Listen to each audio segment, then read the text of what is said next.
man dama koy wax ca kaw dafa rafetul ñu mel na ñoom Farba Senghor di continuer di doxalee ni ñuy doxalee en toute impunité Farba Senghor foog réew mi jóg ci ay mbiram bu Ablaye Wade nangul jóg ci ay mbiram foog réew mi jóg ci ay mbirum Farba Senghor ñu wane ne on est dans un état de droit et que ne kenn warta outrepasser quand même ay prérogatives am bon am na benn aspect bu ma waroon a aborder bu ma intéressé trop surtout que seen invité bi fi nekk xawoon na ko yitteel parce que li ma jaaxal mooy tey li dérouté Ablaye Wade nekkul fi ko nit ñi doon xalaate nit ñi dañu tegoon ne demande sociale bi mbala électricité bi mbala problème mu emploi bi ni nga xam ne nii citoyen ñu ngi koy dund chaque jour peut-être moo mën a sonal nguuru Ablaye Wade mu amoon ay problématiques yoo xam ne dañ doon wax ne peuple sénégalais bi dafa jàpp ne ça c'est abstrait notamment la dévolution monarchique du pouvoir notamment affaire constitution bi Ablaye Wade musul yaakaar ne foofu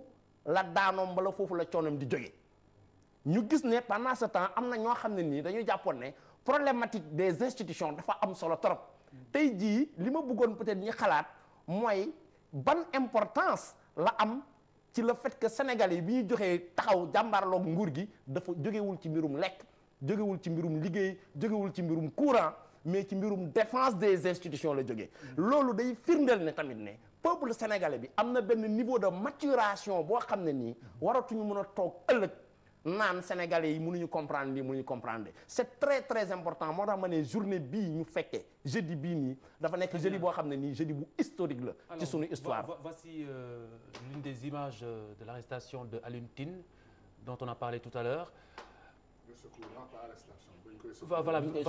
Voilà, tout à fait biñ koy ça c'est instant biñ koy évacuer. Voilà donc du coup monsieur le ministre juste pour rebondir ci li Mamadou Thiam wax léegi.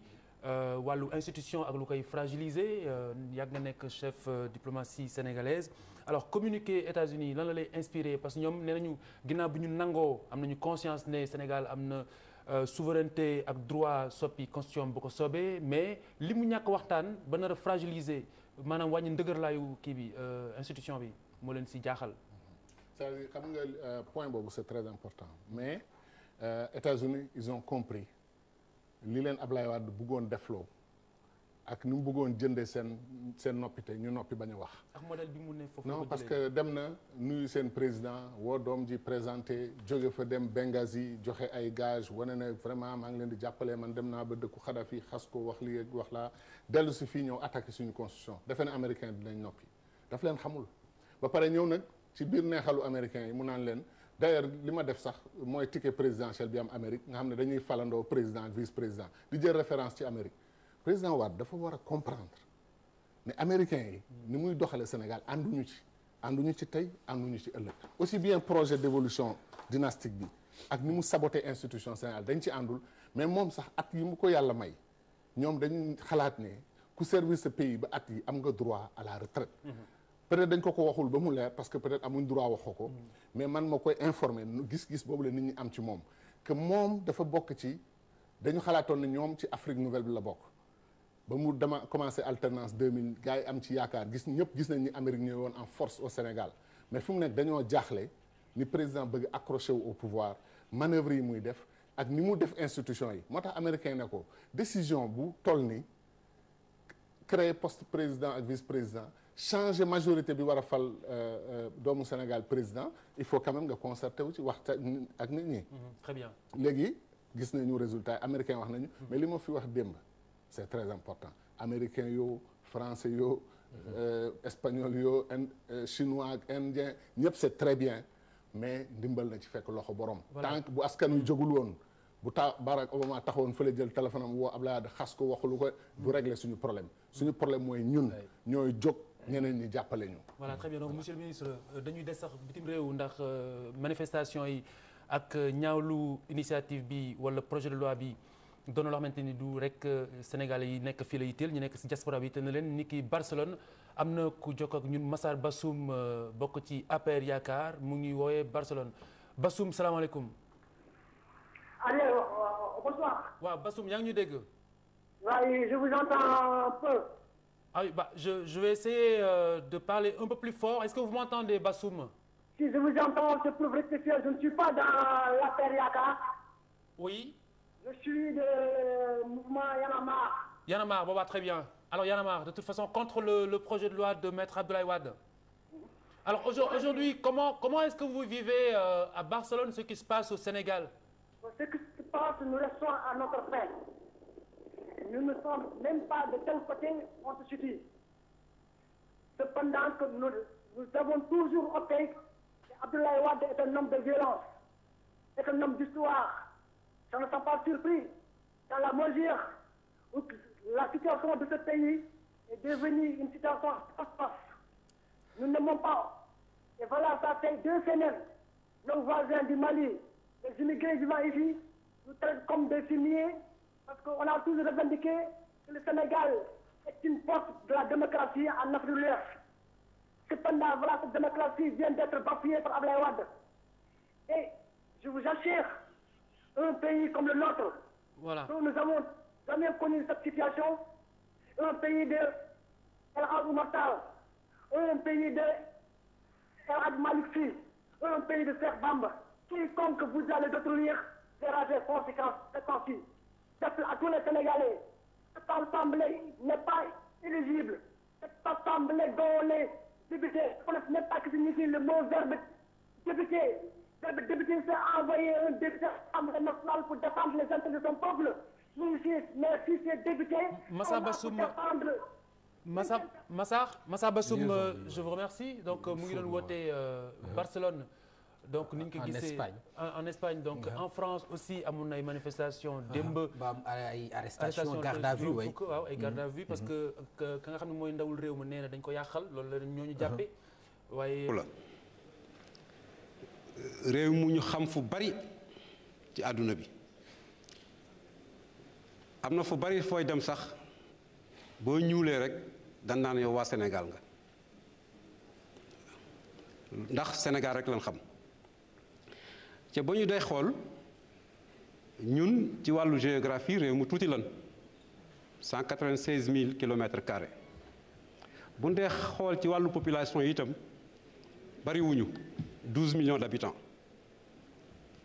li ay réew di am ba tax ñu am doole siiw te duñ àgg sax ñun fi ñu àgg ci niveau bi ñu toll ci àdduna bi amuñu ko te mooy pétrole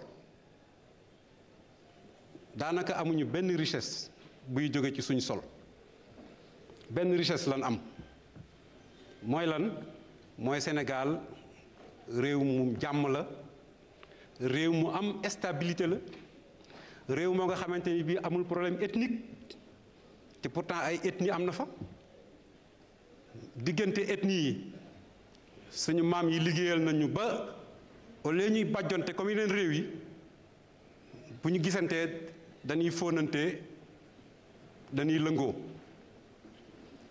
réew mi problème diine amu fi te pourtant am na ay réew yoo xam ne bi tey ñàkk bokk diine tax na réew ma tas da ngay dem ci ab famille fekk fa ñaari diine yépp am na sax ci sénégalais yi ñu xaritoo dox seen diggante ba ñuy tuddante ay doom nga dégg benn tur defe ne jullit la fekk waajuram chrétien la et vice versa loolu mooy suñu doole loolu moo tax adduna bi naw ñu dañ koo donn ñun ñii fi toog tey dañ ko donn ñooñu ko jox ñun ñu am responsabilité préserver loolu ba jox ko ñi topp ci ñun amuñu droit mu yàqu amuñu ci benn droit ca tey jii suñu taxawaay bu am solo la te am naa yaakaar ni jàmm dina fi jóge ndax lan man ak yéen ñoo nekk ñeenti at a ngi nii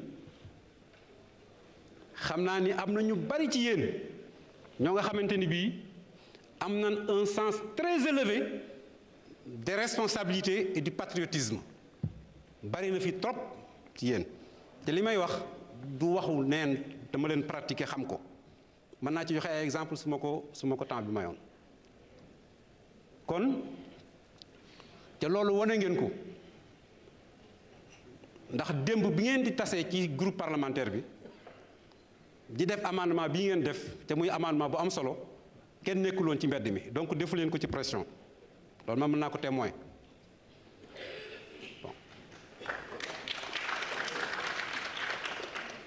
bon loolu am ngeen nangu ko andi ko fii waxtaan ci ak gouvernement bi d'accord ci sens élevé de responsabilité boobu boole naa ci ministre bi toog Cheikh Ahmed Tidiane parce que dafa amoon lu jafe du ma ko wax fii nag mais lu jafe ñu yónni ay nit ba ñuy dem man leen su ngeen demee dina leen ko may ba mu demee mu may leen ko ci sens élevé de responsabilité boo boolee yooyu yëpp tey jii muy yéen muy gouvernement bi ngeen bàyyi li gën a jafe ngir lan ngir jàmm am ak réew mi avancé ci wàllu démocratie am na leneen loo nga xamante ni bii su ngeen ko bàyyee tey jii jàmm dina am ci réew mi te luy tax jàmm di am lu mu man di doon jar na ko loo jënde jàmm rek jar na ko te ñun jàmm lan xam wax dëgg yàlla ñun ay mbokk lan jàmm lan xam gis nga li ngeen def li ngeen maye ci seen coobare ak ci seen conviction li may bëgg a ñaan nii moo ko gën a yomb fuuf du bàyyi de suñu règlement intérieur may nañu ci article 75 ñu suspendre débat bi su ko defee damay wax rek damay proposer waaw écoutez-moi bu ñu suspendre débat bi li ci des ñu waxtaan ci ñun sénégalais yi ñu waxtaan ci pourquoi duñu waxtaan mën na nekk il est vrai que président de la République woote na ay yoon yu bare bari waxtaan amul loolu moo wane ni moom bëgg na waxtaan mais wóor na ma ni bii yoon moom bu wootee waxtaan dina am parce que jàmm day am heure bi baa ngi ñëw parce que nit ñi dañ bëgg jàmm te buñ ko bàyyee mais même moom fi mu nar a jëm moom bëggul loolu yow bëgguloo ko man bëgguma ko ñun ñëpp bëgguñu ko am na koo xamante ni dëkkul ci réew mi dafa amoon lu ma wax lu am solo dëkkul ci réew mi yàgg na fi nag ay responsabilité la fi yoroon seen réew dafa yëngatu woon lool am ay jaxas-jaxas ba réew ma dalee ñu nommé ko ci benn poste de responsabilité sénégalais yi nekk ci réew mooma dem seeti ko mun leen yéen seen réew du am lii mukk ndax yéen da ngeen di waxtaan guddi da ngeen di juboo merci kon maa ngi leen di ñaan ñu suspendre séance bi waxtaan ngir jàmm am ci réew mi man ngeen ko def leen ko jàmmi Sénégal jar na ko. merci.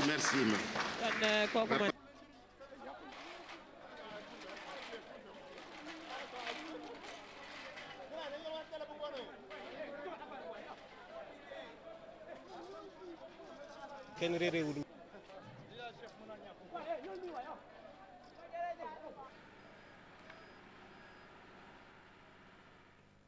Alors, retour sur ce plateau, je pense que nous avons découvert ces images avec justement des pillages qui commencent. Et le député libéral Mbaye Diouf, les jeunes ont pratiquement saccagé, non seulement ont pris le devant le député libéral, tout comme ils ont saccagé également l'agence SDE qui est en face du domicile de Mbaye Diouf. Et là, après, sur toute la rue, disons sur toute l'avenue, ils ont mis des fleurs qu'ils ont enflammées, barré la circulation. Donc, il faut dire qu'il n'y a pas assez d'effectifs, du côté des policiers là-bas. Donc, après avoir brûlé le portail de chez le député libéral, les jeunes ont pris la rue qui mène vers la place de France. Alors, ils se sont donné rendez-vous là-bas à 15h pour faire sortir d'ici les candidats à l'entrée en sixième. Tout comme également les autres leaders. Il faut dire que les autres leaders de Benno Siggil Sénégal étaient tous dans la rue ce matin depuis 10h jusqu'à présent. Alors, au moment où nous vous parlons, ce sont les jeunes qui sont dans les rues toujours, alors qui manifestent leur mécontentement face à ce projet de loi. Et ils n'entendent pas du tout se calmer. Ils comptent reprendre jusqu'à 15h. Ils se sont donné rendez-vous à 15h à la promenade des Thiessois pour toujours manifester leur colère. Oui, Ramatoulaye Sarr, est-ce qu'on peut savoir exactement de quel député libéral il s'agit? Ça, c'est d'un. Et le problème du manque d'effectifs, comment vous le ressentez? Est-ce que la police et les effectifs de la police actuellement au niveau de Thiès sont lessivés? Oui, actuellement, là, il faut dire que les jeunes également ont tenu à manifester leur colère face à ce projet de loi, comme je l'ai dit tantôt. Donc, ils étaient ce matin devant l'hôtel de ville. L'hôtel de ville, ils ont manifesté, ils ont pratiquement brûlé, saccagé certains véhicules, tout comme ils ont cassé, comme je viens de le dire, l'agence FDE, le domicile du député libéral Mbaye Diouf, l'avenue Caen, et devant le lycée Malick Sy, ils ont arpenté certaines rues de la cité du Rail pour vraiment montrer leur désaccord et montrer leur indignation. Ramatoulaye Sarr, vous avez eu quelques informations du côté de la mairie, notamment Yankoba Diattara, Idrissa Seck? Non, Yankoba Diattara, tout comme Idrissa Seck, on n'a aucune information. Sinon, on a vu certains militants du Rewmi qui n'ont même pas manqué de mettre le drapeau du maire. On a vu un adjoint au maire qui est descendu avec les jeunes, soutenir les jeunes. Il est descendu pour marcher lui également. Tout à l'heure, on l'a eu même, alors il a tenu à manifester leur soutien et à manifester leur désaccord aux côtés des populations. C'est vrai que le premier adjoint au maire n'a pas encore fait signe de vie, tout comme Idrissa Seck, mais les autres leaders, Hélène Tine, du côté de l'AFP, Brun et autres, étaient de la partie. Voilà Pierre-Edouard Faye, voilà ce qu'on peut retenir à Thiès, le domicile d'un député attaqué, l'agence de la SDE en face de chez Mbaye Diouf attaqué également, et il y a un problème, le manque d'effectifs de la police, donc la police est complètement lessivée, et en même temps aussi on note quand même l'absence d'un grand leader de la capitale du rail qui est Idrissa Seck. Alors qu'est-ce qu'on peut retenir en grosso modo? Voilà, Idrissa Seck bi nga xam ni noppeem jaaxal na nit ñu bëri fii ci Sénégal ndaxte homme politique actualité bu demee nii am ci sa réew yaakaar nañu au moins war nga si mën a joxe avis waaye loolu nag silence boobu day tax ba nit ñi di spéculer ndaxte booy xool ci presse bi sax ñi ngi naan surtout tey jii que ticket bi en réalité Karim Wade la Idrissa Seck waaye loolu yëpp li ko waral nag mooy c'est parce que Idrissa Seck depuis lors kenn déggul mu wax ci kenn xamul position ci affaire bi donc lu ñu ko mën a tuumal rek mën nañu jàpp ne ci moom la ndaxte moom moo bëggagul ba léegi jël position ci mbir mi waaye nag Fabrice dafa am information bu fi daanu xam leen nañu ne peut-être on souhaite que c'est pas vrai que ni fi mu nekk am na ay opération ay complot yu ñuy lal ngir attaquer ay maison de presse ay këru taskatu xaayu xibaar loolu nag tax ba ñu fi dalal président directeur général groupe Walfadjri Sidi Lamine Niass dellu si waat na Sidi Lamine est-ce que xam nga dara ci information boobu ak tey lan ban commentaire nga si mën a def.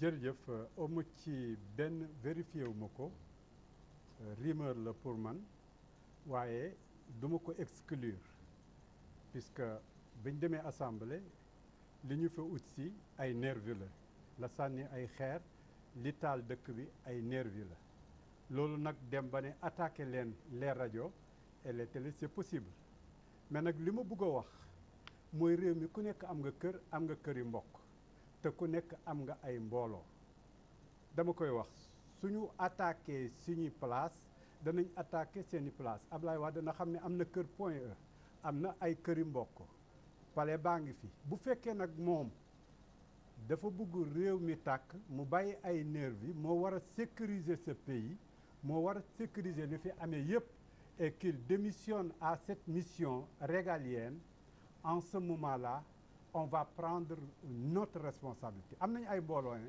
et mun nañ leen a wax ñu ñëw tout de suite te bu ñëwee danañ fees fii te ku ñëw ñu jëflante. est-ce que yaakaar na loolu mooy solution bi. dama bëgg a wax ñun état la ñu nekk sécurité la ñuy xaar yaa l'état moo am rôle moo am le monopole de la violence kenn moo fi sañ a attaqué kenn moo fi sañ a def dara mooy état su demee nag ba délégué loola mu amoon te prouvé naa ko ba ñëpp yëg ko yëgal leen naa leen ni leen mosoon na fee yebal ay nerveux fay na ci xaalis xam nga kon mu defaat ko c'est possible donc loo xam ne am na fi dans le passé et je l'ai prouvé bis bu mel nii moo taxoon ma koy prouvé dama ne bu amee danañ ci jëflante ak ñoom bu fekk dañoo war a jógee ci jungle dellu ci àll nañ ko def kenn ragalul kenn ñàkkul ay mbooloo kenn ñàkkul lu la défendre waaye dañoo jàppoon ne nekk dans un état civilisé mooy li gën moo tax je fais appel au ministre de l'Intérieur monsieur Ousmane Ngom ci gannaaw bi mu gisee mu am yu fi xew mbooleem presse bi dafay yeble woon fii Walfadjri daf fi yeble woon lu fi nekkoon en permanence pour bañoon mu am ñu profiter pour def lu ñu war a def loola mu defoon tey su ko toogee seetaan ça veut dire que quelque part am na lu muy pousse donc je dis bien nous voulons bien être dans un pays civilisé nous voulons bien être dans un pays de droit nous voulons bien que ce pays reste un pays de droit où on respecte le droit des uns et des autres nous voulons voir un État qui joue son rôle régalien maintenant si l'État démissionne à ce rôle régalien qu'il se prépare puisque tout le monde sait qui est qui et tout le monde peut par exemple avoir ses ministres c'est pas difficile hein c'est pas difficile c'est vrai c'est pas une solution mais si les autres les préfèrent je dis bien nous les attendons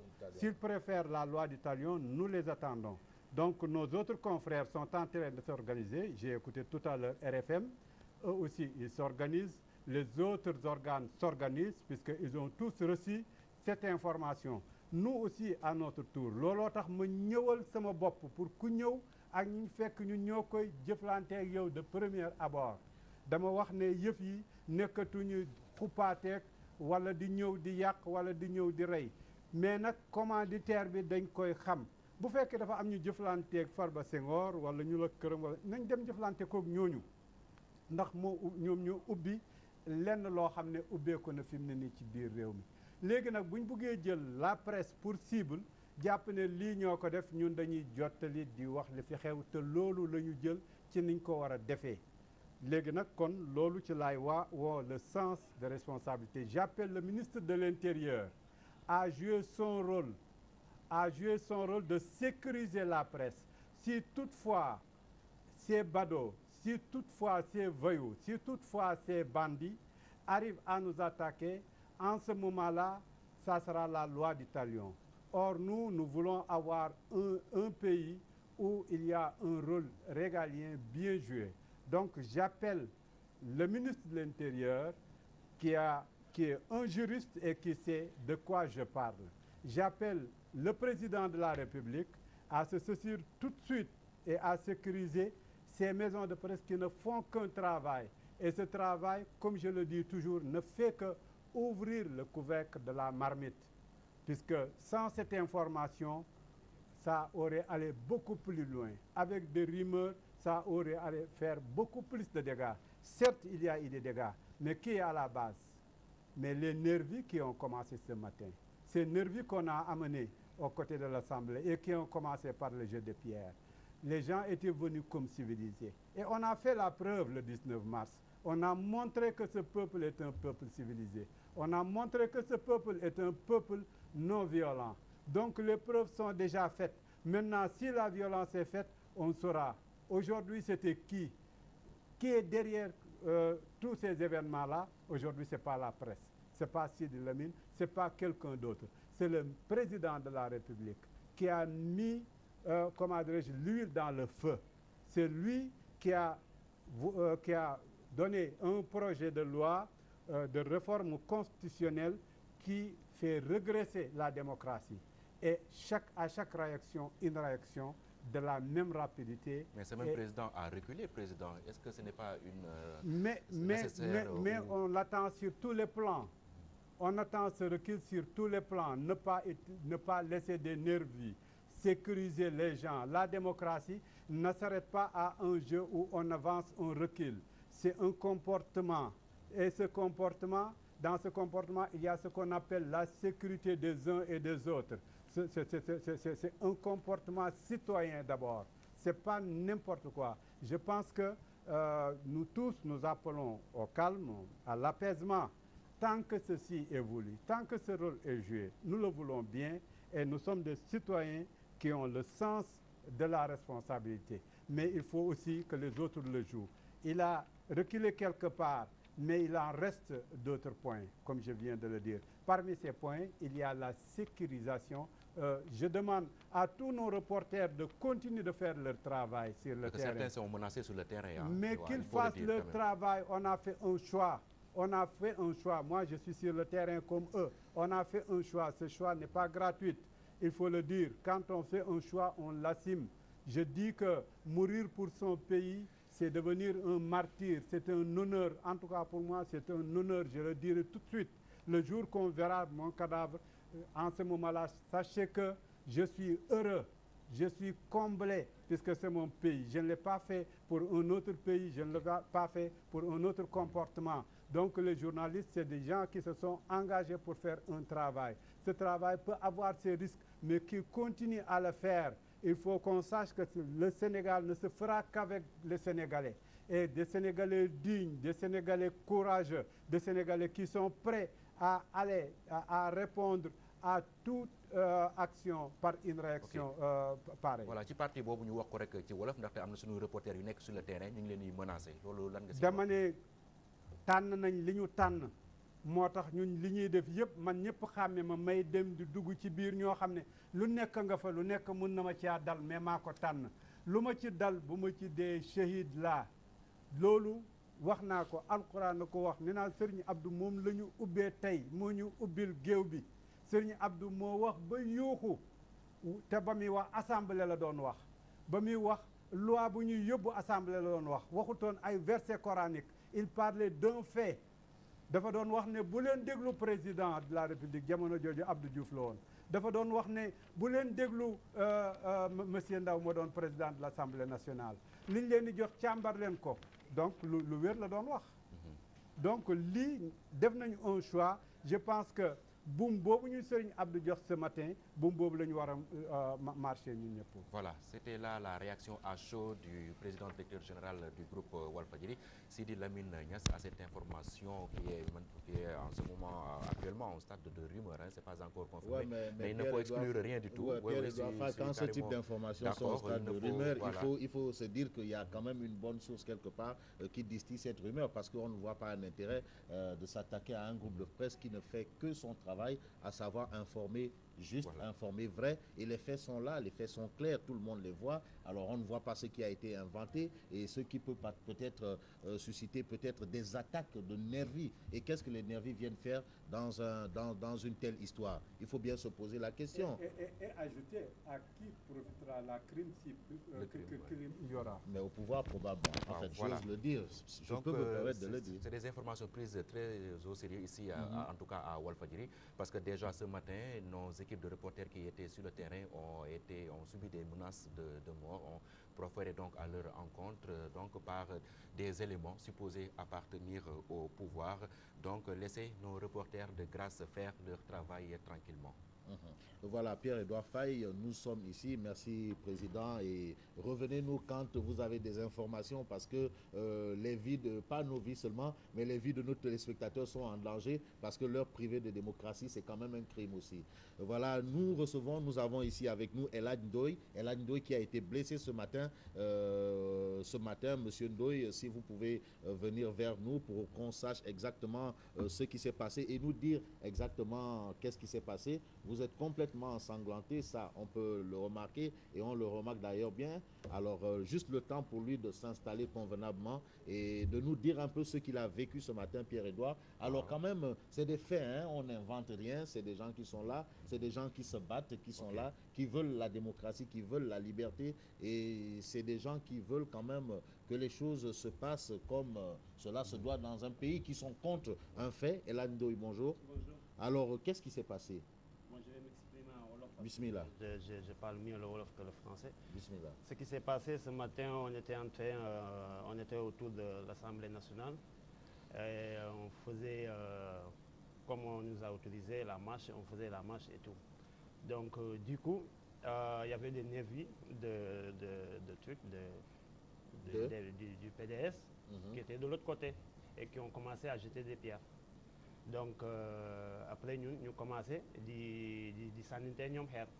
Après par la suite bon si le policier yi ñëw aussi ñu wax ñoom parce que dañ defoon barricade autour si rond-point bi ne bu kenn avancé ñu leen loolu c'est trop facile parce que il faut que ñi député yi xam ne ñun on est présent sur les lieux donc ñu dindi barrière yi ñun ñëpp ñu avancé barrière yëpp tas yëpp daanu et puis ñun ñëpp ñu avancé dem si digg foofu en face truc bi en face assemblée donc du coup après si les GMI yi commencé di dóor lacrymogène ñu dóor lacrymogène ba amuñu lacrymogène seen stock jeex ñu commencé di sànninte yi ak xeer ak ñun donc après ñun tam ñu ñëw avancé ñu léegi ñoom ñu demandé ñu pour ñu arrêté sànni xeer yi ñun tam ñëpp arrêté sànni xeer yi après ñu ñëw taxaw donc ba ñëwee taxaw noonu am na benn groupe GMI bu ñëw fekk ma taxaw mu ne ma dégagé ma ne ko non dañu ñu autorisé kii bi marche bi dañuy taxaw fi ñu taxaw ni mu chargé grenade bi à bout portant dóor mu ko ci biir ma daw mu dóor mu fii dóor mu fii. kon ay grenade moo la gaañ nii. waaw moo éclaté fii biir bi fii mu ngi neewi fii yëpp dañ ko ñëw je sais pas combien de points de suture. fan lañ la fajee nii. principal donc principal aussi am na ay blessés yu bëri presque une centaine yu fa nekk ay jeunes façon blessé bu nekk am na ñu jam paaka am na ñu seen bopp toj Seydou Sy Sall mu ngi fa aussi tànk bi leen dóor grenade si genou bi mu ngi foofu fa laa ko bàyyi donc am na ay blessés yu bëri bon hôpital bi ñoom en ce moment dañ débordé complètement. Seydou Sy Sall ancien ministre de l'Éducation. Donc c'est ce qui s'est passé quoi. Donc moi je suis venu ici pour lancer appel surtout jeunesse sénégalaise bi parce que il faut pas que ñu reculer parce que Abdoulaye lu mu bëgg instaurer moi je suis pas pour contre par exemple ay vice-président ou président parce que opposition bi mën nañu am vice-président ñeneen mën nañu am vice-président mais le problème c'est que les 25% bi nga xamante ne moom la bëgg jàllee forcing. boobu dindi na ko.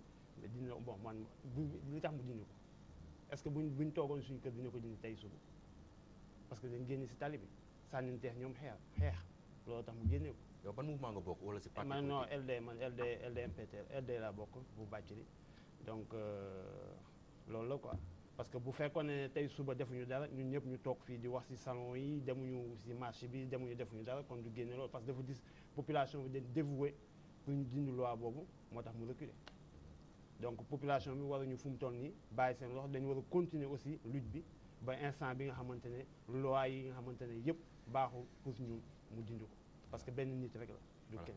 merci El Hadj merci je vous remercie El Hadj Ndoye moom ndaw la nekk ci LD tey nag dañu ko blessé gaañ ko ay gaañ yu xaw a métti deret bi mi ngi nii ci pantalon bi donc xam naa peut-être duñu ko mën a gis ci caméra yi waaye daal ñu lay souhaiter rek bon rétablissement ak ñi nga xam ne ñëpp tamit am nañu ay blessures ok ñoo ko bokk am nañu ay blessures foofu lay ca manifestation yi te nekk ni comme ni ñu ko waxee ca hôpital principal xam naa ñu ngi wax waa régie bu fekkee mën nañu jokkoo ak Sidi Aïdara moom mi nga xam ne moom moo ñu teewal hôpital principal ñu delluwaat ci moom rek ngir mu wax ñu situation bi foofu nu muy demee ñu ngi ñuy signaler également que Louga am na ay manifestation ak Achille Niang donc mooy note bi ma glissé léegi donc Fabrice xam naa soit Achille wala Sidi Aïdara kuñ ci am rek ñu dellu si waat ci événement yi nga xam ne tey ji ñoo am ci assemblée nationale ñi fàttali ni également que débat yi mi ngi continuer foofu ci assemblée nationale malgré perturbation yi am yëpp gars yi ñoom ñu ngi si seen i débat Papa Cheikh Sylla moom moo ñu fa teewal xam naa également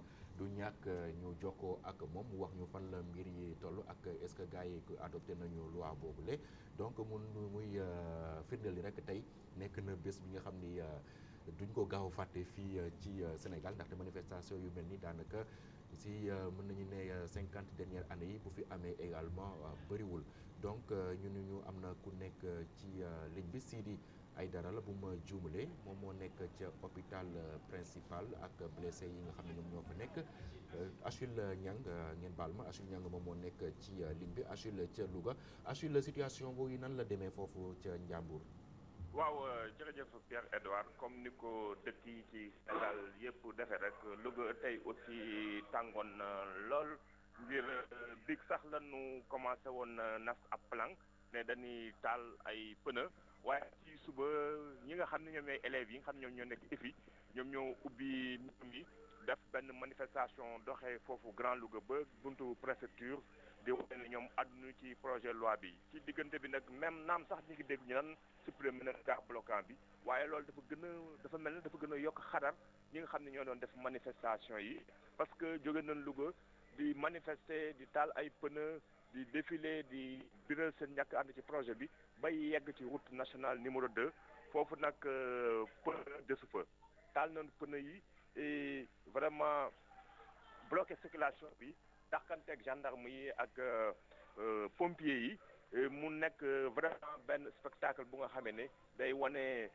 waa Louga ni ñu ñàkke ànd ci projet bi yamuñu foofu mën nañoo jàpp ne Louga xott pneu desu fi lépp xam ne mën nañ ko taal ñoom taal nañ ko pour fësal seen ñàkk ànd ci projet de loi boobu même bi ñu waxee ne supprimer na cas bloquant bi ñu ne cas bloquant wu 50% ñoom li ñu bëgg mooy ñu génne projet bi nga xam ne moom mooy instituer ticket à la présidence ci buntu préfecture aussi ci la responsable politique yi waa Benno Siggil Sénégal waa Parti socialiste waa APR Yaakaar bi ànd ak Macky Sall ak sax ay jeunes UJTL yi nga xam ne ñoom ànduñu ci projet bi ñoom foofu la ñu dajaloo daal di biral seen ñàkk ànd ci projet bi Pierre Edouard daal li mën a jàpp daal mooy Louga comme ni ko Sénégal yëpp defee kenn demul ñu def donc ñoom mobiliser nañ wane nañ seen ñàkk ànd bare nañu tali bi taal nañ ay pneu manifesté nañ biral seen naqar ak seen ñàkk ànd ci projet de loi boobu. nekk foofu ca Louga donc xam na ni li Dakar mel rek daanaka noonu la Louga mel ci tàng ndaxte nit ñi wàcc nañu ci mbedd ma ngir ñaawlu projet de loi bi ñuy namm taxawal fii ci Sénégal waaye également Fabrice je pense qu'il faut qu'on ait également une pensée profonde aux nombreux potaches les élèves qui sont en train de faire l'entrée en 6e, ils seront à coup sûr très perturbés par les événements de ces dernières heures. Aujourd'hui, je pensais qu'il était beaucoup plus judicieux pour les autorités quand même d'annuler ou bien de suspendre les épreuves de l'entrée en 6e jusqu'à une date ultérieure parce que certainement la concentration nécessaire ne sera pas au rendez-vous pour ces élèves et nombre d'entre eux, d'ailleurs ce matin on l'a dit, il y a eu des manifestants qui sont allés déloger carrément des élèves qui étaient en pleine concentration pour les besoins de cet examen. Malheureusement, donc ces élèves ont été délogés en pleine épreuve et aujourd'hui donc je pense qu'il était beaucoup plus rationnel, beaucoup plus judicieux d'annuler tout simplement ces épreuves pour permettre aux élèves de pouvoir revenir dans de meilleures conditions après que les choses se soient calmées ultérieurement. Absolument, en temps normal, on aurait pensé à ça parce que puisque la situation est tellement chaotique qu'on ne sait pas où on va, qu'est-ce qui va se passer demain? Parce qu'aujourd'hui, c'est les questions qu'on pourrait se poser. D'accord, on va renvoyer les examens, mais est-ce que la situation va se calmer ou la situation va s'aggraver? Alors, je crois qu'il faudrait plutôt se concentrer à calmer les choses, à revenir à de meilleurs sentiments.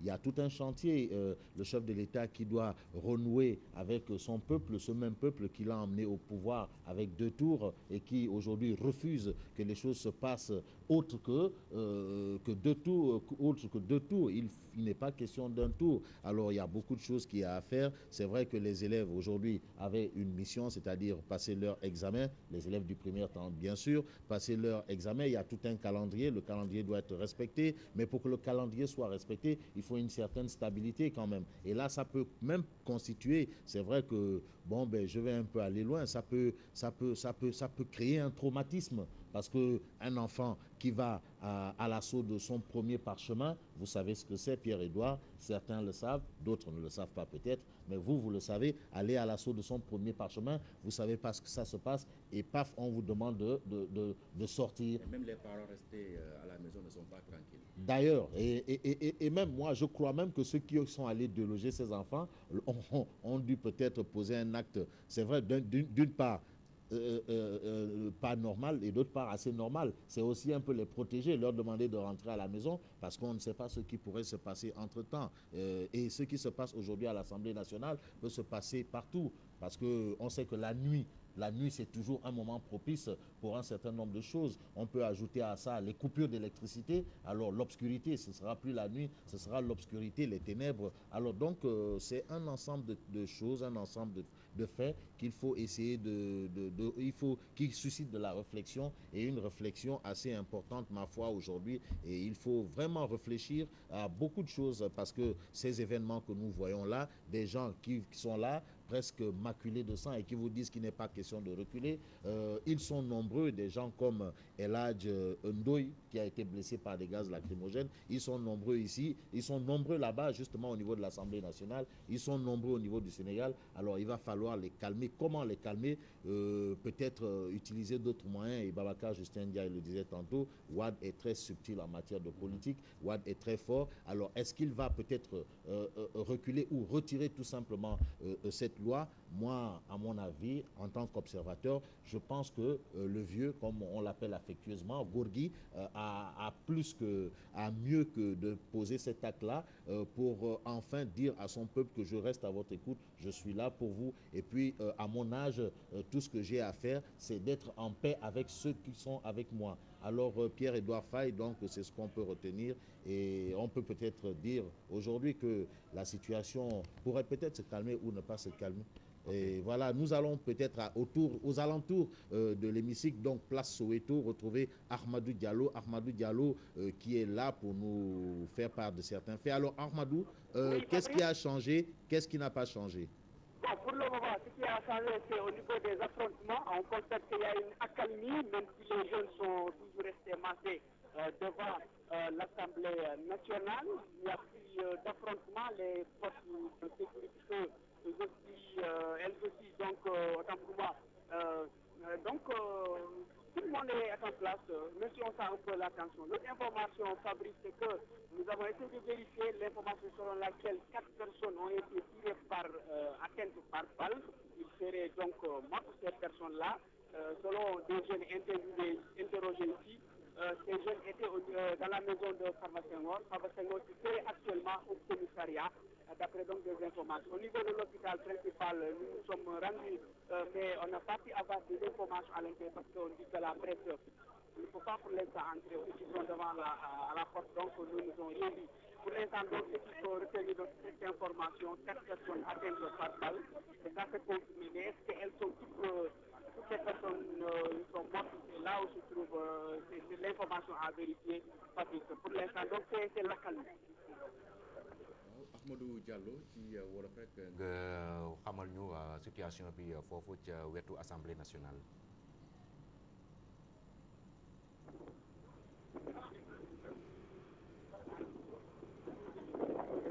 allo Ahmadou. oui. waaw Pierre-Edouard la mën nga wax ñu rek situation bi foofu nga nekk ci côté Assemblée nationale. waaw Fabrice ni ma ko waxee kon léegi nii rek fi nga xamante ni moom mooy ca Assemblée nationale daanaka mbir mi xaw naa tedd tuuti tedd ci jàppante yi diggante takk der yi ak ci diggante ñi ak jeunes yi ak diggante ñi nga xam te ñoom ñoo fi ñaxtu ak ñu UJTL yi bu fekkee ci côté boobu nag amagul lala loo xamante ni mën nañ cee wax ci wàllu jàppante waaye mën nañu jàpp ni rek ba léegi daal ñoom ñëpp daal ñu ngi fi taxaw ñu ngi gën a bëree ñibbiwuñu ñu ngi toog ñeneen ñi jënd ay ndox di naan di noppalu di xaar en attendant xamuñu nag lu ñuy xaaragum. beneen information bi mooy li nga xamante ni waxoon nañ ko sànq am na ñeenti nit yoo xamante ni nee nañu ci kër Farba Senghor lañ leen fekk dañ leen dóor ay bal ci li nga xamante ni moom ay xibaar la ñu taataane ci ay jeunes yu bëre ñenn ñi sax nee na ñoom ñoo leen fa génnee yóbbu leen ca hôpital bu principal xamuñu nag ndax ñoom ñëpp dañu faatu am déet ndax am nañu ko nekk di wax waaye lu leer te wóor mooy ci hôpital bi xamal nañ ne am na ay nit yoo xamante ni ay balu fetal la ñu wax ni moom moo leen dal yóbbu nañ leen foofu ci hôpital bi waaye nanguñu bay ñu dugg ci biir ngir am xibaar kon Fabrice loolu la ñu mën a jàppangum ci wàllum nga xamante ni moom may lakk-lakkee tamit lu toll ci fukki oto yoo xamante ni kanamu buntu bu ndaw Assemblée nationale lakk nañ leen ñoo ñëpp janoo ak kër bi nga xamante ni moom mooy kër Farba Senghor. Ahmadou Diallo nekk sunu reporter bi nga xam ni suba ba léegi mi ngi foofu ca côté Assemblée nationale ngir xamal ñu jafe-jafe yi am foofu ci vote loi bi nga xam ni ñi ngi koy débattre waxtu bi ñuy wax ak yéen ca biir hémicycle ba may insister rek côté régie ngir ñu wool ñu Sidi Aydara bi nekk ca hôpital principal bi nga xam ni war nañu jox ay information ci blessé yi nga xam ni nee nañu bëri nañu lool ñi ñuy acheminé foofu ca hôpital principal bi nga xam ni soriwul dara lii di Assemblée national, Fabrice Nguema. Et voilà, si on peut avoir Sidi Aïdara pour nous faire un peu la situation au niveau de l'hôpital principal, parce que les informations que nous venons de recevoir de la part de Ahmadou Diallo inquiètent un peu. Des gens ont été tués par balle. Oui, à prendre avec des pincettes. Hein. Voilà, à prendre avec des pincettes, mais quand même, ça peut nous inquiéter parce que bon, il est sur quand on parle de mort quand même, mais dans ces circonstances, on doit quand même vérifier et essayer d'avoir la bonne information. Alors ça, c'est vraiment à vérifier et probablement Sidi Aïdara pourra nous édifier par rapport à ça. Est-ce qu'il a eu la même rumeur? Ça va faire une deuxième source qui annonce cette rumeur et là, on pourra peut-être commencer à susciter un peu la critique, peut-être, ou essayer de vous douter un peu de la situation qui prévaut actuellement au niveau autour de l'hémicycle. Donc, si Sidi Aïdara, nous pourrons entrer en contact avec Sidi Aïdara. Je crois que Muntaga Amadou Sarr est en train de s'atteler. Mais pour revenir encore sur un fait, Pierre-Edouard Faye, qui présidentiel peut-être va mourir ce soir. Il va mourir peut-être ce soir, mais au-delà, c'est vrai, de ce qui nous concerne, pour être un peu dans ce sillage de proximité nous concernant, donc lié à ce que vous venez de nous rappeler, je voudrais dire que c'est une maladresse un peu politique. Si on regarde au-delà du Sénégal, hein, comme je l'ai dit à l'entrée, le contexte mondial ne s'y prête même pas. Si je prends exemple, par exemple à la Syrie, ou en tout cas dans les portions où le monocratisme a fait long feu pendant des centenaires, justement, c'était un acquis, en tout cas pour les gouvernants. Jamais les gens n'ont pensé justement à une rébellion comme celle-là. Si j'invoque l'exemple de la proximité qu'il y a entre la Syrie, par exemple, et la Turquie, regardez, les efforts qui ont été consentis par Bachar el-Assad en essayant justement de supprimer le parti Baas, qui était un parti unique. Il est dans des conditions pour supprimer donc ce parti. Il a libéré des prisonniers politiques, il a posé des actes. Mais dans le voisinage, on le soupçonne de ne pas aller très loin, tout simplement parce que c'est dans un courant de démocratie. Alors, les dernières entrailles qui restaient aujourd'hui pour la démocratie, c'était ces portions, ce sont ce qu'on appelle les pays arabes et tout ce qui tourne autour. Regardez le contexte, combien il est tendu, combien il est inopportun aujourd'hui, là où ceux qui avaient accepté justement ce principe politique sont en train de le rejeter de façon très brutale. Nous qui avions une avance, même si nous étions une jeune démocratie, en faisant un lien entre les grandes démocraties et les grandes économies, nous avions une avance terrible vis-à-vis donc de ces zones dans le globe. Et aujourd'hui, c'est nous qui trébuchons un peu sur ces actes ou sur ces engagements qui certainement ne vont qu'envenimer justement la situation. Et si on regarde un peu le parcours de Wade, son cursus, il y a énormément de contradictions et ce qui donne raison à certains qui pensent qu'il ne se positionne pas pour lui mais pour d'autres gens, pour avoir fait, on aurait dit en bon français peut-être que son avenir est derrière lui. Et il y a eu des allusions qui ont été énoncées sur ce plateau, notamment concernant un deal qui impliquerait l'ancien maire de Thiès. L'ancien maire de Thiès. Alors, vous savez, on n'a pas entendu depuis le début de on n'entendra peut-être pas. Peut-être que dans ces calculs, ce n'est pas le moment opportun de se prononcer. On laisse l'initiative au chef de l'État, qui est le maître du jeu jusqu'à présent, qui peut faire et défaire, qui peut engager justement le peuple ou le pays dans une logique de contestation, comme c'est le cas depuis hier, ou taire justement le jeu, calmer le jeu, comme on le dit, si j'emprunte le jargon sportif. Voilà pourquoi il n'est pas fortuit, justement, de rappeler ces prétendus engagements, de revenir un peu sur cette décision, en tout cas c'est cette loi. C'est autant de spéculations, mais pour l'aspect qui concerne Idrissa Seck, on a toujours dit que ce sont des gens qui ont toujours été ensemble, qui ne se sont jamais réellement séparés. En fait, c'était pour des cas très ponctuels, des cas de circonstances ou même des calculs politiques dans un jeu politique. Alors si le nom de Idrissa Seck revient, cela renforce certainement les avis de certains qui ont toujours dit qu'il n'y a jamais eu de rupture entre le père et le fils, comme on a l'habitude de le dire au Sénégal. En tout cas, la TFM est disposée donc à se rendre au Palais de la République pour interroger le chef de l'État, Maître Abdoulaye Wade, ou justement lui ouvrir son micro pour qu'il puisse s'adresser, comme il entend, à tous les Sénégalais qui sont restés également chez eux pour vivre ces événements. Alors, s'il n'est pas d'accord, il le dit. Alors, encore que dans le cas d'espèce, on ne saurait parler de majorité pour ou de minorité contre, de majorité contre ou de minorité pour. On ne saurait parler de ça, mais ce que je retiens, c'est l'expression même de Sénégalais, comme vous et moi. Nous avons les mêmes droits et les mêmes devoirs, donc l'expression de ces Sénégalais-là, qui ont dit au président de la République, voilà ce que nous pensons, voilà notre sentiment. Je pense que ça, c'est important. Il est également important, et je le salue, que le premier des Sénégalais, donc le président de la République, puisse entendre cet appel venant des Sénégalais de tous bords, comme je l'ai dit, des hommes politiques, des hommes religieux surtout, et d'autres, qui ont donc, le président a entendu l'appel qui a été lancé. Donc c'est le deuxième sentiment, qui est également un sentiment de satisfaction. Mais ce que je regrette justement, c'est la violence. Quel que soit le bord où on se trouve, on ne saurait cautionner la violence. Et si véritablement, et ça, vous me donnez l'occasion, très solennellement, de regretter encore une fois ce qui s'est passé, les violences que nous avons connues, de le regretter très, très, très franchement. Et s'il y a effectivement, comme on l'a dit, des blessés, également, nous le reconnaissons, nous apportons notre soutien, notre solidarité à tous ces blessés-là, qui l'ont fait uniquement parce qu'ils voulaient défendre une cause à laquelle ils croient. Je pense que c'est un droit pour tout un chacun, et il est regrettable que dans la défense justement... Monsieur le ministre, donc que cette information, que le monde ait exploité votre document de ce matin ou pas, ma question, est-ce que vous renoncez, est-ce que le chef d'État renonce ou pas à son projet? Mais je vous ai donné des informations précises ce matin. Pour le moment, vous oui ou non, monsieur le ministre, il renonce oui ou non? Mais écoutez, vous nous posez une question pour me dire oui ou non. Ben non, j'aimerais juste plus de précision. Est-ce qu'il a, est-ce que les informations ce matin, c'est moi qui les ai portées à votre niveau. Monsieur le ministre, oui? est-ce que le chef de l'État renonce à son projet, oui ou non? Mais écoutez, vous ne me posez pas une question pour me dire répondre par oui ou non. On vous le concède, mais on va aller plus loin, monsieur le ministre, s'il vous plaît. On était dans... il faudrait qu'il nous dise d'abord si le chef d'État renonce ou pas. Non, il dit qu'il n'est pas en mesure de dire, il est simplement un porte-parole, il informe. Est-ce que vous avez bien compris ce que je vous ai dit? On vous a compris, monsieur le ministre. On va avancer un peu. On va avancer un peu. On vous posait une question en vous mettant dans la peau justement d'un Sénégalais. Est-ce que dans un contexte démocratique, dans une histoire démocratique, un régime démocratique, si le gouverné n'est pas d'accord, est-ce que le gouvernant n'est pas dans l'obligation un peu de reculer, quels que soient les enjeux et les perspectives? Mais le gouvernant a l'obligation d'écouter ce que lui dit le gouverné et de voir dans la mesure du possible ce qu'il faut faire. Et je pense que ce qui a été fait ce matin.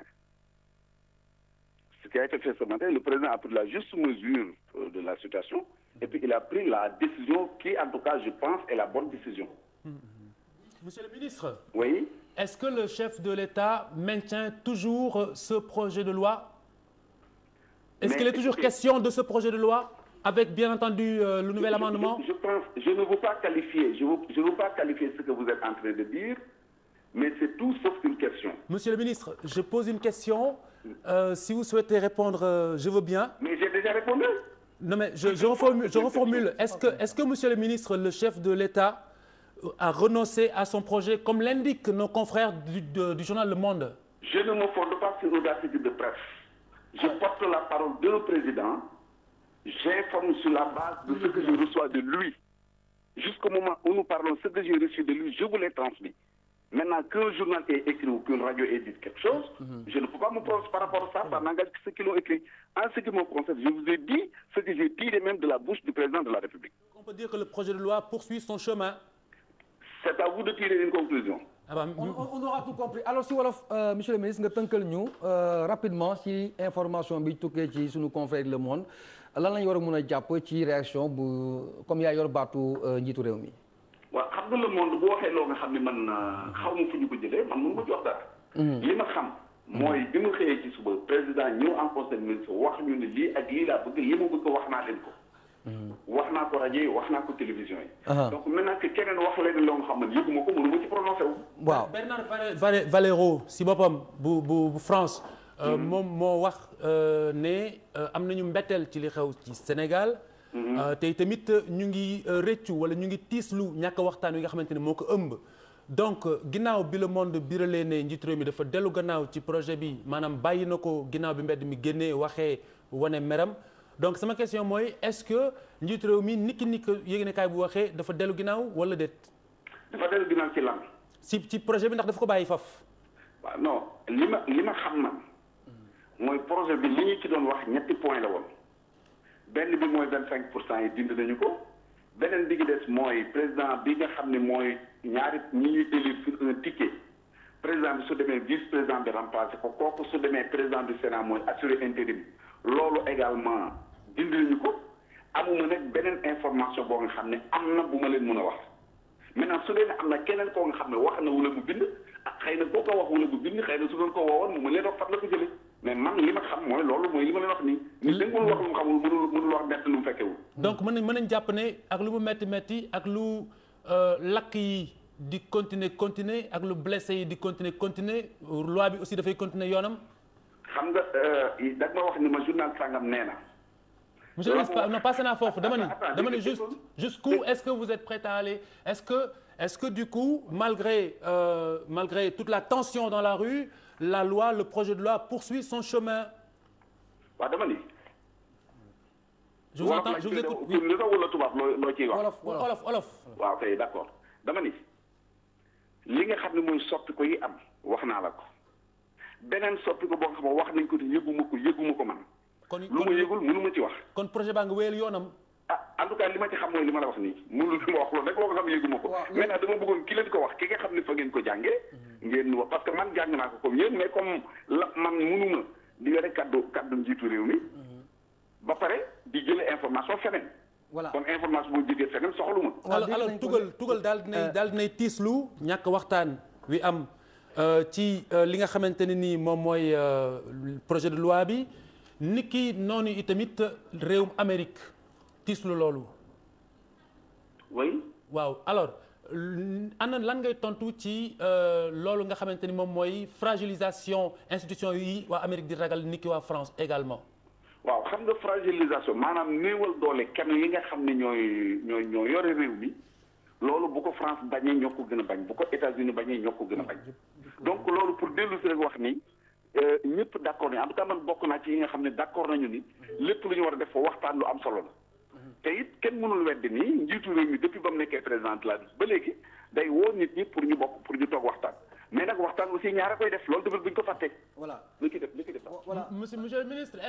est-ce que du coup mën nañu yaakaar ne njiitu réew mi dana wax ak askan wi. oui. mën nañu xaarandi ne dina wax ak askan wi. ne quitte pas allô. monsieur le ministre. oui. est-ce qu'on peut attendre une adresse du chef de l'État à la nation. ndax mën nañu xaar njiitu réew mi wax ak askan wi. fi réew mi toll waaw su jàppee ne lu war a nekk la. danañu ko def parce que du benn yoon du ñaari yoon donc bu fekkee ni laaj nañ ñu def ko rek war na ko def. ndax mu ngi Sénégal. kan Wade. mais mi ngi nii jàkkaarloog man nga ndax mi ngi Sénégal. ah bah très bien alors benn yóbbante TFM pare na ngir ñëw def interview àgge ko askan wi. alors monsieur le ministre. dégg nga ni. TFM noppi na ngir ñëw def interview àgge ko askan wi ubbi micro yi. interview ak kan. ubbi ak chef de l'État pour mu wax ak Sénégal. d'accord jërëjëf. très bien laaj bu mujj monsieur le ministre. voilà il est parti. voilà donc ñuy gërëm di sant Serigne Mbacké Ndiaye di ministre porte-parole bu chef de l'État maître Abdoulaye Wade. Papis Diaw donc le constat li ñu constaté mooy ba tey ndax dañuy bàyyi wala dañu bàyyi newuñu bàyyiwuñu waaye newuñu tamit daañu bàyyi. waaw beneen jàngat bi mooy si waxam bu mujj nee na mu ngi nii jàkkaarloo ak man. waaw ça veut dire que Serigne Mbacké li muy wax yëpp mu ngi koy tibbee ci njiitu réew mi. bu ñu jàppee li nga xamante ni moom la mujjee wax. parce que biñ ko laajee ñu ne ndax mu ngi si réew mi. mu ne maa ngi jàkkaarloo ak moom nii nga naan ndax mu ngi ci réew mi. alors beneen bi mooy laaj bi leerul wala boog tontuwu ci. ndax Papis Diaw l'information que je viens d'apprendre. l'info que je viens d'apprendre il y a eu 4 morts. Il y aurait 4 morts chez Farba Senghor. Dans quelles circonstances est-ce qu'ils ont été tués? Nous y revenons tout de suite avec nos confrères sur place.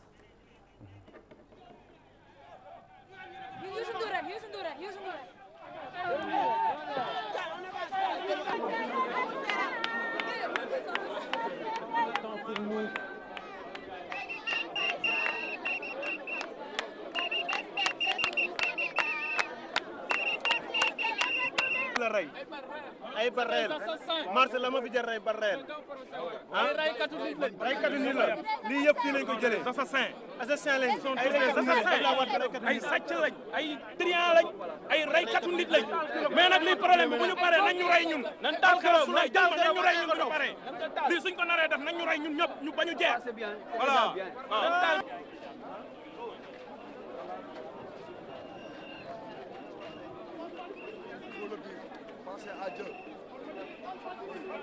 Voilà ce que nous offrons aux femmes, nous. C'est pas des lacros, mais des pots de fleurs. na dem dafa doy dafa man sama liggéey Ablaye Wade dafa nangu man sama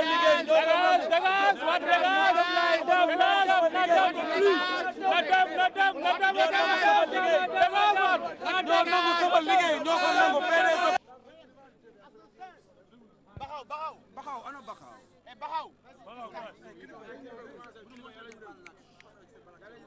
waaw mais instant bi nii permettez-moi de parler en wolof parce que sénégalais yi laay waxal sénégalais yi mooy surtout ñu commencé ci sëriñ si ci ñoom laay commencé ñu ngi toog di seetaan Ablaye Wade di taal dëkk bi te mën nañ ci dara nañu génn wax ak Ablaye Wade que ni ñun dañuy dee rek mais bëggatuñu ko nañu génn wax ak moom maa ngi wax sëriñ si ni ñu yëg ni fi ñu taxaw nii état bi jël nañ seeni gars armé leen ñu tiire suñu kaw rey nañ ñeenti nit rey nañ 4 personnes déjà te ñun duñ ay traître duñu rey ñeent ba pare te ñun ñuy dund Ablaye Wade du dund soit ñun ñëppay deewandoo ça c'est très clair.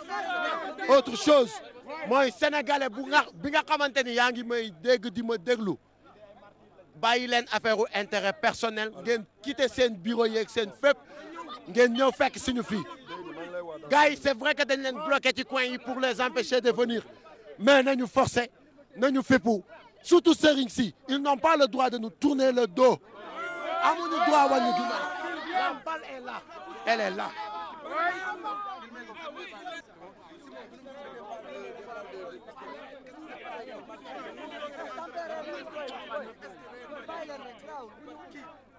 Ce sont des balles de chasse.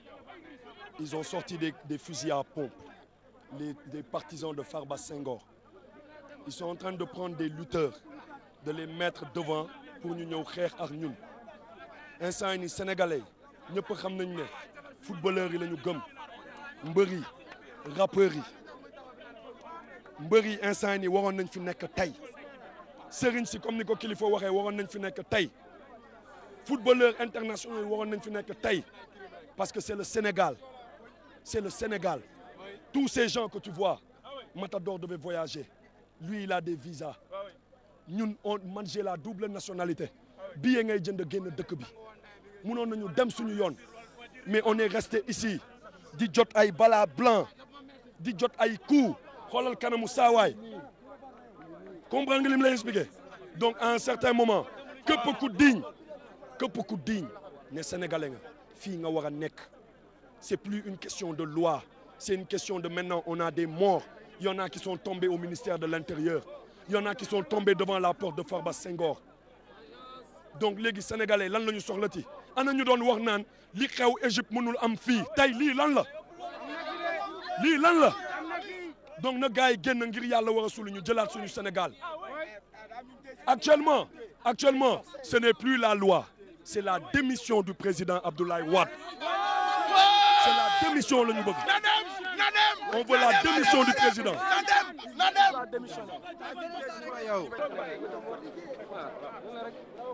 Faut nous donner la parole là. Fatigué. Oui. Ablaye Wade ne dañu abal réew mi loolu lañ bëgg na fi jógee dañoo sonn. waaw yaa maar foog mu leer. Voilà. Voilà, donc nous l'avons entendu, Simon du groupe du mouvement Y en a marre, qui annonce 4 morts. Nos reporters sont sur place en tout cas pour apporter une réponse claire à cette question. Est-ce que cela s'avère ou pas, Barkaba? À l'heure où nous parlons, nous ne pouvons pas confirmer ces morts. On le dit très clairement. On n'a pas vu de corps. On n'a aucune information.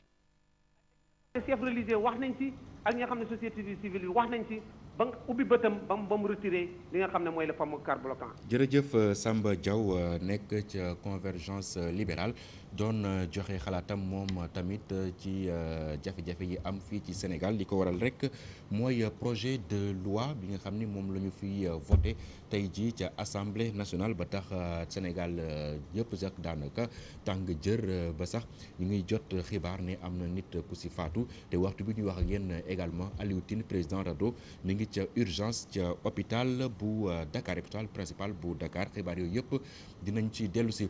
Le temps rek ñu jox ko ak sunu beneen reporter bu nekk sur le terrain Ousmane Mangane moom itam demoon tamit xool mbir mi ni muy demee fii ci Sénégal ci Dakar rawatina Ousmane xaw ma ba xam mi ngi ci ligne bi wala déet Ousmane maa ngi lay nuyu.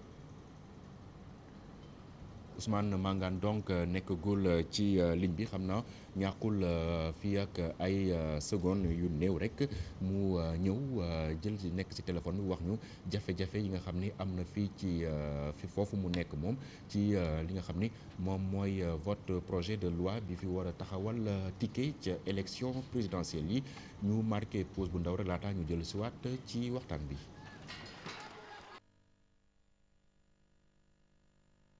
assemblée bi def noonu. nee na su ko defee assemblée bi mel noonu. su ñu leen présenté lu ngeen war a wote na ngeen ko seet. waaye bu ñu neetee wote leen nangam seet leen ko seetantal ko. ak lu mu leen di jural amaam Allah nag. ak lu mu leen di jural ca kanam yàlla bu ngeen teewee. allahumma salli ala sayyidina allahumma salli allahumma salli ala la ilaha illallah allahumma salli ala la ilaha illallah allahumma salli ala allahumma salli ala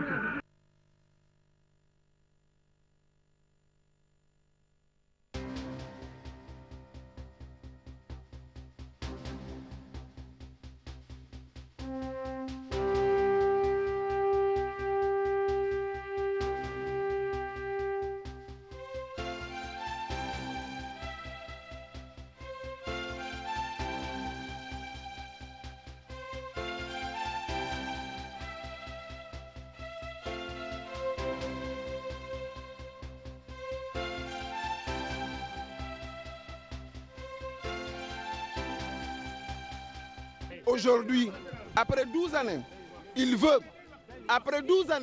il veut pouvoir passer avec seulement 25%. Les Sénégalais ont décidé de prendre en main leur destin. Il y a des moments où on ne peut plus regarder et faire des analyses constitutionnalistes. Il y a des moments où il faut avoir une posture républicaine.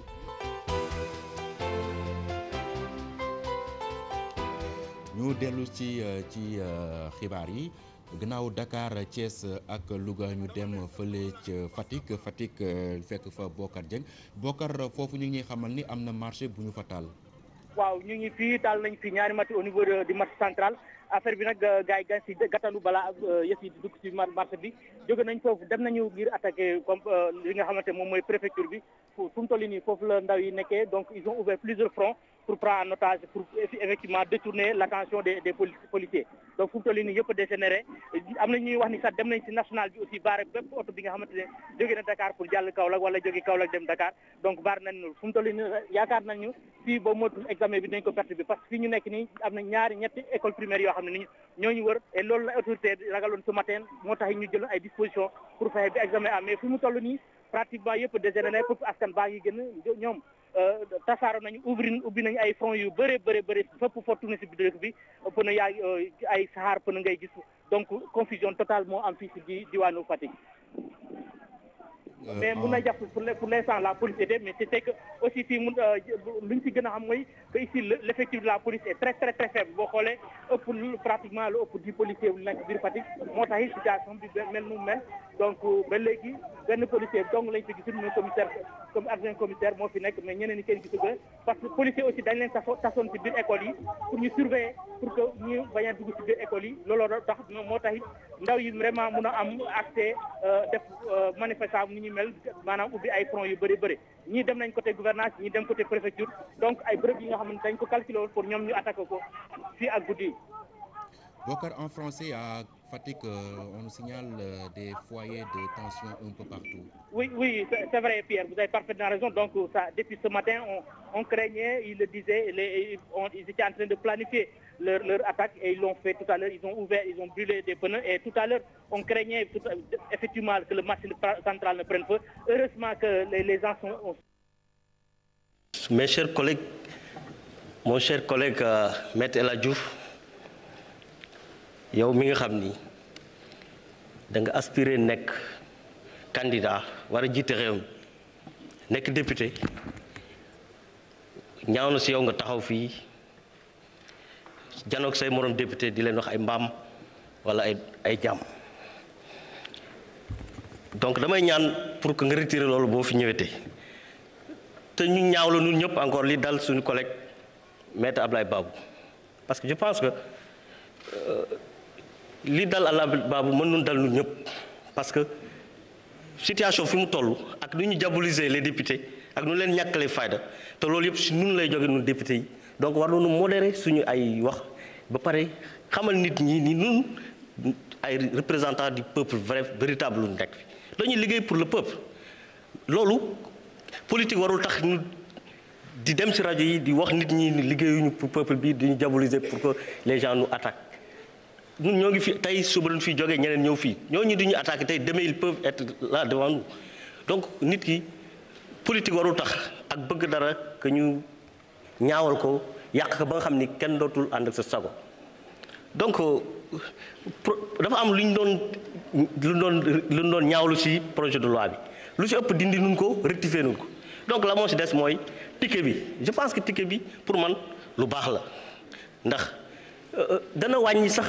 nombre candidats yi parce que tey mën na am ñu dem am une vingtaine de candidats ou trentaine loolu même sax élection yi du am valeur parce que élection toujours nit ñi war nañu modérer nu ñuy doxalee parce que ëllëg nañuy sédd ëllëg xuloo boo gis war nga sédd juboo parce que ndax boo juboo amee du xus peuple bi nag ñi nekk ci mbedd mi dañuy réclamer peuple bi représentant peuple bi ñun tamit dañuy réclamer du peuple bi ñun ñëpp la kenn gënul yellal sa morom ni yaa représenté peuple bi donc ñun war na ku nekk mën na défendre position si nu mu ko yaakaaree nu mu xamee ni moom lii mu wax dëgg la wala jub na moo gën ñuy sànnante xeer wala ñun ñu engagé débat bi ba débat bi parce que c'est en direct rajo yaa ngi wax lu nekk su ko defee ñun suñu bopp ñu ñooy installé musiba bi si réew mi parce que si nu ñuy waxee la ak nu ñuy attaqué di donc man loolu laay woo nu tous les leaders wala tous les députés yi nga xam ne ñu ngi fii ku si nekk na défendre position nu mu ko yaakaaree nu mu xamee ni noonu la ko défendre les autres leaders yi nga xam ne encore dans les débats ñu ngi attaqué ñu ngi ñuy ñàkkal fayda te je pense que les députés sont dignes c'est des gens qui représentent dignement le peuple parce que lépp lu fi nguur gi indi xam ne jaarul yoon lu bare delloo nu ko wala rectifier nu ko même tey li ñu rectifier sax député yi ñoo ci wax ba nguur gi dellu gannaaw nangu luñ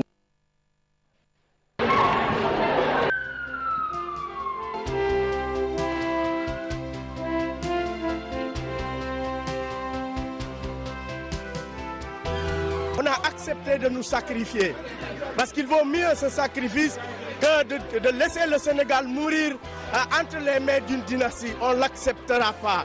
Et c'est pourquoi j'en appelle à la sérénité des forces de l'ordre. C'est des forces du peuple qui ne doivent pas aujourd'hui tirer sur le peuple.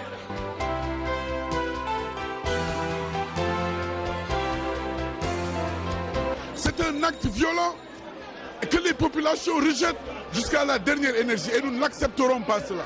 Ce qui se passe est inacceptable.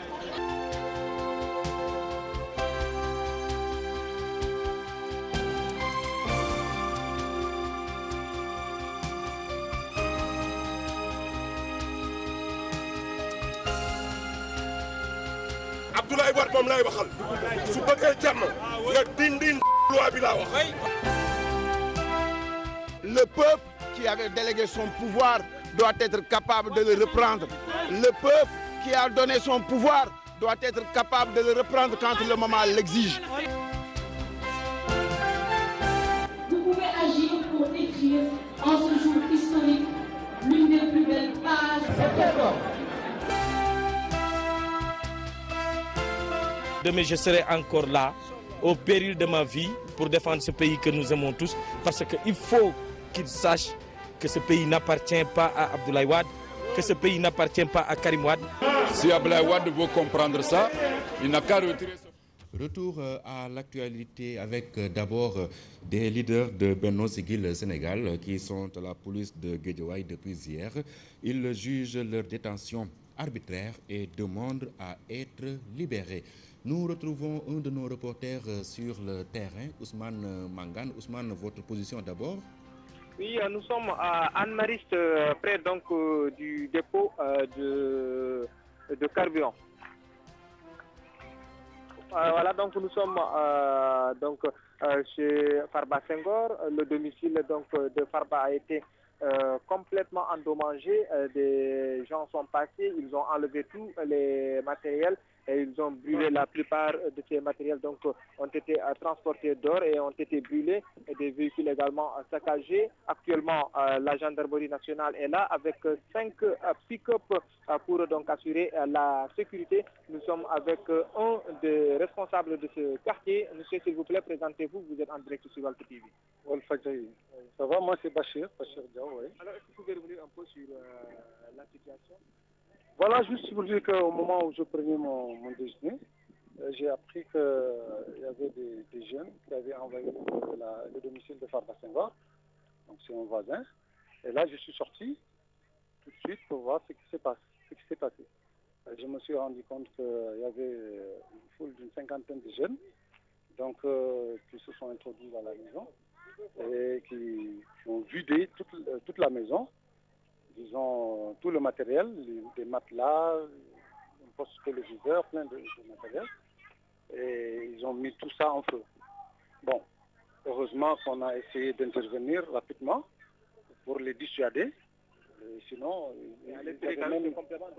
c'est complètement endommagé. Ils ont tout mis en sac. Donc, nous, c'était notre intervention. Ils avaient même pris la décision de mettre la maison en feu. Mais moi, surtout, ce à quoi je voulais attirer l'attention des gens, c'est qu'on fasse très attention parce que moi, je suis voisin à Farba Senghor, mais je ne savais pas que la maison ne lui appartenait pas. Donc, il a loué la maison. Il est locataire. Il faut que les gens fassent très attention pour éviter de saccager les biens d'autrui. Voilà, donc nous allons revenir sur cette réaction en Wolof. Donc il faut noter que depuis ce matin, ces genres de situations se multiplient après donc le domicile de Maître Babou qui a été donc mis à sac également avec un véhicule de marque Citroën C5 qui a été brûlé, et de même que la devanture de la maison de Farba qui se situe en ville, et cette maison également, donc pour dire tout simplement que cette forme de lutte se poursuit. Kon mbokk yi fu mu toll nii ñu ngi ci kër Farba Senghor bi nga xamante ne moo nekk ci Anne-Mariste. Fii nag mën nañ jàpp ne dafa am ay xale yu fi jaar ci bëccëg gi daal di génne lépp loo xamante ne bagage la woon, génne ko ci biti daal di koy yàqate taal ko. Gendarmerie nationale nag fu mu toll nii ñoom ñoo ñëwaat ngir rek assurer sécurité bi. Lu toll ci juróomi pick-up yoo xamante ne ñaari Toyota ak ñetti pick-up yoo xamante ni it marque Toyota lañ sous forme véhicule de désert yoo xamante ne ñëw nañ fii ngir assurer sécurité bi. Kii nag kenn ci responsable quartier la. Sëñ bi yaa ngi ci Walfadjri nga dikkaat rek ci situation bi. waaw, comme ni ma ko waxee woon léegi rek man maa ngi dëkk fii voisin Farba Senghor la. bi may añ la ma xale yi woo ni ma kër Farba Senghor am na xale yu fi ñëw. Donc bi ma génnee pour xool lan moo fa xew, la fekk une 50aine de jeunes, bon moyenne d'âge bi peut-être ay 17-18 ans la. Une partie dugg ci biir kër gi commencé vider kër gi, génne matériel bi fi nekk, matelas yi, poste téléviseur, plein de choses, matériel ñu génne taal ko. Heureusement que jot ñu taal biir kër gi, mais li nekk ci biir kër gi yàq nañ ko, lépp lañ saccagé. Alors bi ma ñëwee mënuma woon toog di seetaan noonu en tant que responsable, dama ñëw vers eux ma wax ak ñoom ni leen arrêté li ngeen di def, vous courez des risques parce que nit ñaa ngi ñoo ngi leen di filmer, dañ leen di xàmme, ngeen fi jógewul alors daan leen jàpp, daan leen fekk ba seen kër yi jàpp leen. Non, ils ont tout saccagé si biir moom yàq nañ lépp, benn dara nekkatu fi lu baax.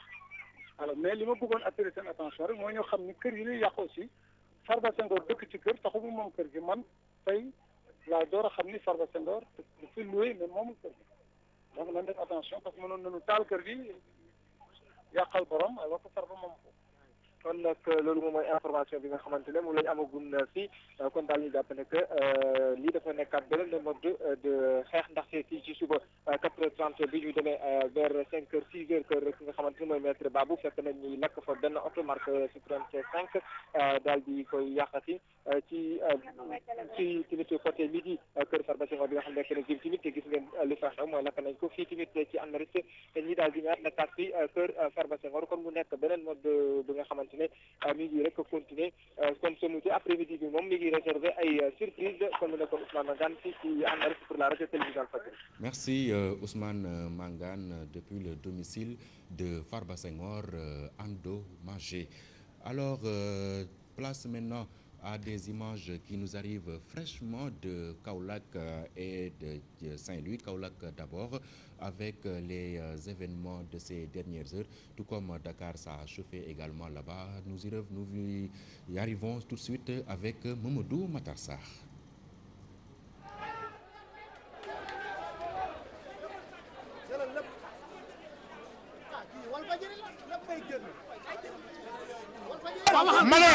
ma ne lii fi laa jógee barki démb kenn taalu ko kenn taalu